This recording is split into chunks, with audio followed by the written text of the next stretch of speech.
What it do, Durag Nation? Today we have to talk about Carnage. A lot of Insomniac fans have been down pretty bad lately. Between the disappointing DLC announcement in 2024 that Insomniac definitely took too long to make, to now being disappointed by another PlayStation event without a new Wolverine trailer, some fans are getting desperate, while others have become cynical. Not only are they convinced Marvel's Wolverine is cancelled, despite Sony and Insomniac insisting that it's not, but they also think we're never getting Carnage. Well, not only are we still getting Carnage, you should expect him to arrive as DLC, just like Insomniac originally planned. So in today's video, I'm going over the future of Carnage and the current expected roadmap for Insomniac's Marvel content. First, Hulk smash that like button to share the news, or change it to a dislike if the video was dog water. So Marvel Spider-Man 2 gave us part 4 of the City That Never Sleeps DLC, picking up where the last one left off after now former detective Yuri Watanabe officially crossed the line from grumpy spider partner to full-on edgelord. After going Frank Castle on the mob, she turned her attention to a new cult with a fire fetish led by the one and only Cletus Kasady. It was probably the best side quest in the entire Insomniac Spider-Man series so far, and it ended with the reveal that a symbiote had fallen off the back of an Oscorp truck and set the stage for Kasady to eventually become the iconic villain Carnage. Fans were looking forward to continuing the story in part 5 of The City That Never Sleeps, which was supposed to be a DLC expansion, but a group of hackers had other plans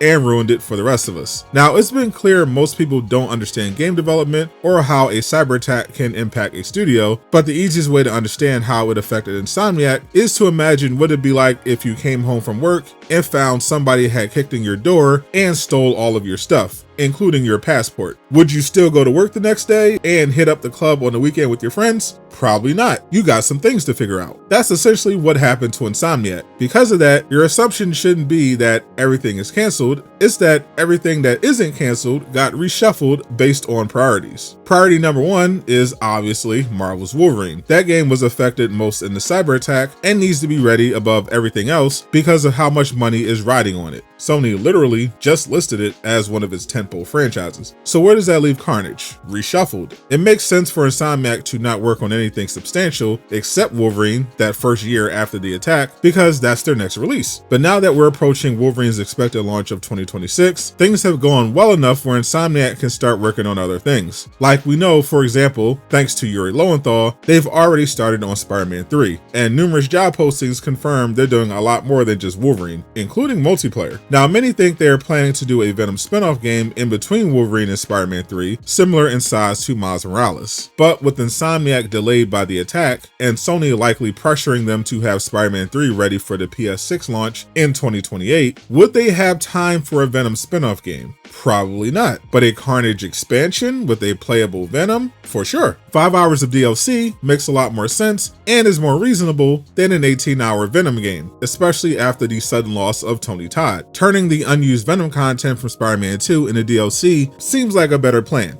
It also will save them from overcrowding Spider-Man 3. The biggest complaint about Spider-Man 2 was that the game felt rushed in the third act, which creative director Brian Intihar admitted to in an interview, revealing they didn't have enough time and were forced to make a lot of cuts. Brian has also maintained that he's against the idea of making Baldur's Gate 3 length games because it's too taxing on the team and he wants to maximize the experience rather than make games longer. So we can expect Marvel Spider-Man 3 to be the usual 15 to 17 hours for the main story, which has to incorporate Cindy Moon, Harry, Norman, the Green Goblin, and Dr. Octavius. Letting Carnage be its own DLC lets them tie up the story without having to compromise on the campaign in Spider-Man 3. And the cool thing about the DLC is that they could release it this year or early 2026 for Spider-Man 2, or just hold on to it as DLC for Marvel Spider-Man 3. Either way, they finish the Carnage story, make a lot of money, and build more hype. So no reason to get angry at Insomniac. They're doing the best they can, and ultimately will likely deliver the content you're asking for, just not exactly when you ask for it, which is fine. That's part of being an adult, not always getting what you want when you want it. And things could always be worse. Insomniac fans have been spoiled the last 7 years, unlike DC fans who have been suffering for over a decade now.